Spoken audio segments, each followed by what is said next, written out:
Indian stock market का सबसे लफड़ेबाज acquisition कौन सा था? चलिए आज के वीडियो में बात करते हैं क्या हुआ था एग्जैक्टली पतंजलि के रुचि सोया एक्विजिशन के पीछे।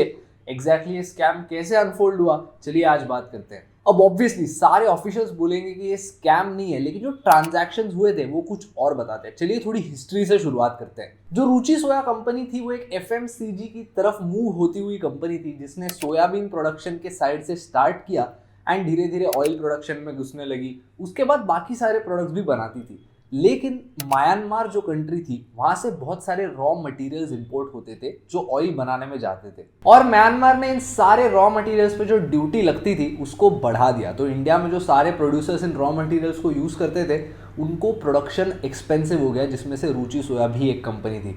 सिर्फ वही नहीं बल्कि जो फिनिश्ड गुड होता है, यानी कि जो तेल जो आप और हम खाने में डालते हैं, उस पे म्यांमार ने बहुत कम ड्यूटी लगाना शुरू कर दिया। तो इसके बाद ऐसा हुआ कि इंडिया में बहुत सारे कंपनीज डायरेक्टली ये तेल उनसे खरीदते थे, तो वापस यहाँ पर भी रुचि सोया जैसे कंपनीज के बिजनेसेस पर एक इम्पैक्ट पड़ा। अब देखिए, इसको काउंटर करने के लिए रुचि सोया ने क्या किया, बहुत बड़े बड़े लोन्स लिए और अपने कस्टमर्स को बोला कि आप हमसे क्रेडिट पर प्रोडक्ट्स लेना। जब एक कंपनी बहुत से प्रोडक्ट्स बहुत बड़े क्रेडिट पे बेचना शुरू करती है, that is the first sign of insolvency. Insolvency मतलब धंधा बंद करने का समय। देखिए, बहुत से कंपनीज अपने प्रोडक्ट्स क्रेडिट पर बेचते हैं, लेकिन जब ये टर्म्स बहुत ईजी हो जाती है, दैट इज अ प्रॉब्लम। अब क्रेडिट पर बेचने का मतलब ये होता है, अगर मैं आपको एक चीज बेचता हूं तो मैं आपको बोलूंगा कि आप मेरा ये प्रोडक्ट लीजिए और अपने दुकान पर उसको बेचिए, और वो बिकने के बाद मुझे पैसे देना, या तो 60 से 90 दिनों के बाद।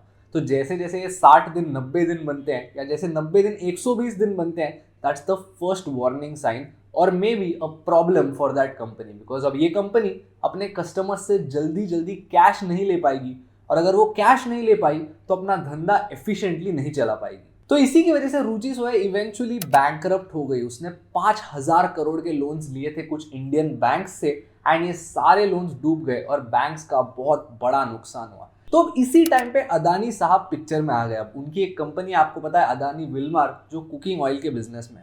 तो अदानी साहब को लगा कि अब ये कंपनी बंद हो रही है, लेकिन इस कंपनी के पास बहुत सारे एसेट्स है, यानी कि ये सारी फैक्ट्रीज है जहाँ पे तेल बनाते थे, तो हम कंपनी को अक्वायर कर लेते हैं। तो ये सारे जो फैक्ट्रीज और एसेट्स होंगे वो हमारे हो जाएंगे, और हम उसको हमारा तेल बनाने के लिए यूज कर सकते हैं। तो अब देखिए, जब एक कंपनी बैंकरप्ट होती है तो नेशनल कंपनी लॉ ट्रिब्यूनल बीच में आती है, और वो इस कंपनी को पीस बाय पीस निकालती है और उसको बेचना शुरू करती है। और जो एनसीएलटी होता है वो कंपनी की एक ऑक्शन लगाता है, यानी ये बोली लगाता है, जिस किसको कंपनी खरीदनी हो वो आगे आए और कंपनी को खरीद ले।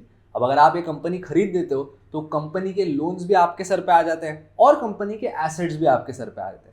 तो यहाँ पे अदानी साहब ने 5,500 करोड़ की एक बिड डाली इस कंपनी को खरीदने के लिए, एंड ऑब्वियसली सबसे हाईएस्ट बिड थी, बिकॉज एक बैंकरप्ट कंपनी के लिए एक इंसान 5,500 करोड़ दे रहा था। लेकिन इसी टाइम पे पतंजलि ने भी एक बिड डाली फॉर जस्ट 4,350 करोड़। ये बहुत बड़ी गैप थी इन दोनों बिड्स के बीच में, तो ऑब्वियसली अदानी साहब जीत गए। और इसी टाइम पे पतंजलि ग्रुप ने कोर्ट के पास जाकर कहा कि ये जो बिड है वो बिल्कुल यूजलेस और इनवैलिड है। क्योंकि देखिए, एक ऐसा लॉ है जो कहता है कि अगर आप किसी कंपनी को खरीदना चाहते हो तो आपका उस कंपनी में कोई रिश्तेदार नहीं होना चाहिए। अगर वो होता है तो आप इतने इजीली उस कंपनी को नहीं खरीद सकते। इनफैक्ट खरीदना नेक्स्ट टू इम्पॉसिबल हो जाता है, जो अडानी विल्मार के केस में एक्चुअली था। तो इस टाइम पे कोर्ट ने क्या कहा कि सेकंड हाईएस्ट बिड पतंजलि की थी 4,350 करोड़ की, तो कंपनी इनको मिल जाएगी। लेकिन अब फनी बात देखिए, पतंजलि ने रुचि सोया को खरीदा बैंक से लोन लेकर। अब जो 4,350 करोड़ थे उसमें से ऑलमोस्ट 3,100 करोड़ बैंक से लोन लिए हुए थे। एंड लोन के लिए आपको हमेशा कोई कोलैटरल रखना पड़ता है। जैसे जब आप होम लोन लेते हो, आप घर के खिलाफ होम लोन लेते हो। तो इन दिस केस जो रुचि सोया के शेयर्स थे उनको कोलैटरल रख के उनके अगेंस्ट ये 3,000 करोड़ का लोन लिया गया।